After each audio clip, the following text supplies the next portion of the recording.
Hey everyone, welcome to History Forge. My name is Taylor Hamlin. I'm going to be going over week 13 now of our project-based learning in a history classroom. So I got my sheet up here, as you can see.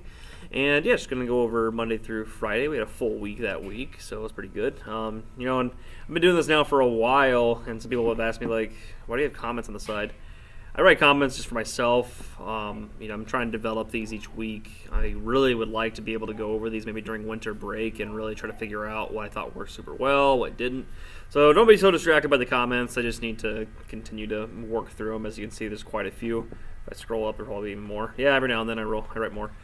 So, getting into what we did that week, that was our last full big week. This week, right now, I'm filming this during our half week as a Thanksgiving break. Students had a really hard time finding a book at Rollins, and so what I ended up doing was I actually went to Rollins myself. So if you're a parent of a student, you know that I want my kids to be able to read books. If you're a teacher watching these, I really recommend talking to your local librarian or your school librarian and seeing like what kind of books you can bring in about the kids' topics. I mean, a lot of times the school library, the local library won't have everything we need, and we could even maybe do some interlibrary loan stuff. So talk to your librarian. You never know. I know mine was really helpful in trying to help me figure that stuff out. So I got like 80 books over there on my wall. I got books obviously over here. These are my personal ones though, but I got a bunch of books for the kids, all checked out by me, and I'll return them right before Christmas break. But the kids will be able to read books and really dig into something more about their big project. So we got that done. We had a Veterans Day on Monday. I wanted to make sure we spent some time on it.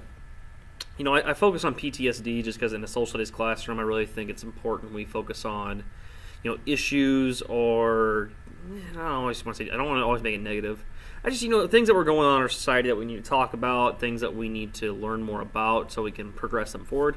I think PTSD is a really big one. And just having my students be able to help, kind of look at those things, help figure it out, maybe like why that exists, how it can be better, all those things. So we did talk about like what Veterans Day is. We talked about some of the effects of being a veteran, and then I just had a very simple video lecture. The kids did a video lecture, that they took the quiz on it, and that was pretty much it. So Monday was a pretty laid-back day, except for the lecture. See, going to Tuesday, you see that we did a YouTube discussion again. So if you actually click on this link, and I can click on it, should go, yep. I like using YouTube for discussions. I never did it before until this year. Last year, I always used... Oh, I got to silence myself. Last year, I always used Google Classroom, but the kids were in different classrooms, so they couldn't talk to each other. But this way, the kids can all talk with one another. So if I scroll down, all of my students have comments. I try to get them to reply to each other, too. And so it's just kind of a fun way for them to be able to discuss with one another.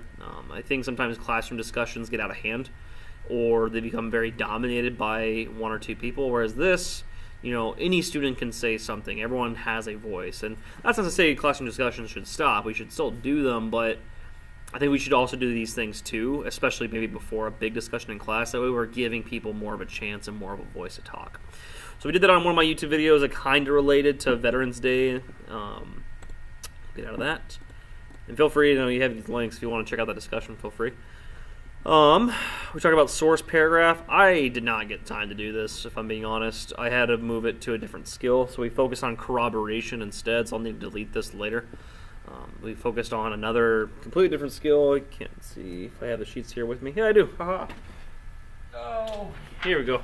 So, I don't know if I can maybe hold this up right where you can see it. There you go. So we worked on those two skills, corroboration, and I had the kids analyze two sources about American Revolution soldiers, and based off their knowledge about the American Revolution, we talked about like what it meant to be a soldier to these two, people. And they had to write a paragraph about it, and I actually collected that, and I'm using that information to figure out kind of where they are in their abilities to assess a document. I have a bunch of different ways to do that, which is kind of complicated, and I could talk about that later if you want me to. But, for parents and teachers who watch these, it's just basically a way for me to test and gauge students' abilities.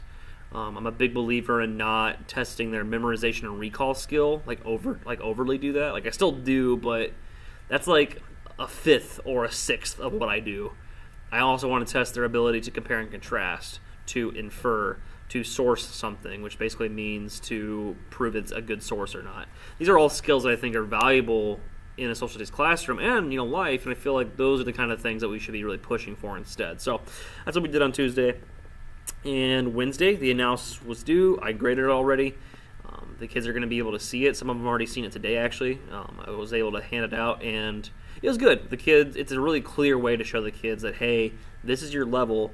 You need to level up by doing, these videos or these extra assignment or just paying better attention in class, things like that. We had History Day Project Connection. I just talked about new Google searches, and then we had announced work time. We had Jay in a day on Thursday, so I felt bad the kids didn't get a lot of time to work, so I gave them that time to work. And if I'm being honest, I should write this comment. Most students used this time to accomplish the corroboration skills from the day before. So, for me, it's good to know because, I plan on next year. These kids really are taking this seriously. It's good for me to see. I think sometimes I expect kids blow it off, this is stupid. But kids actually really care. I had some students take over an hour to write. And not because they had to either. They really did not need to go that far, but they really do care about their opinions, and it really is kind of heartwarming. And I need to tell myself more that it's working.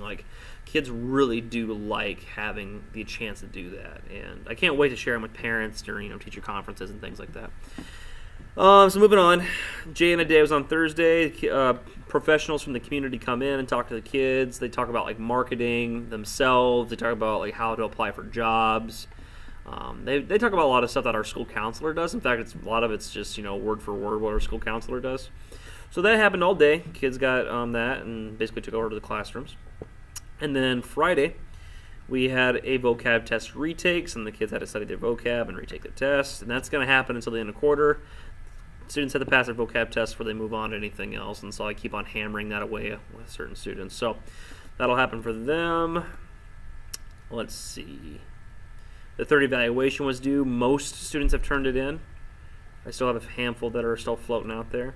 And then finally, analysis work time. And again, I just wanted to give them more of that time to accomplish those tasks because a lot of them hadn't had a chance to do it. So I felt that 45 minutes was valuable. And in that 45 minutes, it gave me a chance to work with other students. I was able to pull small groups to me, 3 or 4 at a time. Be hey, you guys are all kind of at this level. Maybe consider doing this next. And so, when you see work time, it doesn't mean I'm not working. And I think a lot of parents and teachers are what do you do? I am it's their work time, but I'm really spending 5 to 10 minutes with each group of students or small group, or sometimes even an individual, reteaching a skill, trying to get them on the right track, trying to help them. I'm trying to be more of a facilitator rather than a lecturer who just kind of drones on and on. So that's the entire idea. That's pretty much the week. Actually, this is the end of Research Part 3, so our Unit 3 is done. These are also extra teaching sources. I wrote additional ideas and standards for teachers, so I want to add those later. Again, this is going to be a working document for me. I have another buddy of mine who also helps me with this at times. So my goal is to keep on pushing, keep on making this better. We're on we're on the fourth unit now for research. So I'll be sharing with you next. Thanks for coming in. Feel free to give me comments. If you want to check out any of the stuff I've talked about, check out the description of the video, and I hope you come back. Thanks, guys. Bye.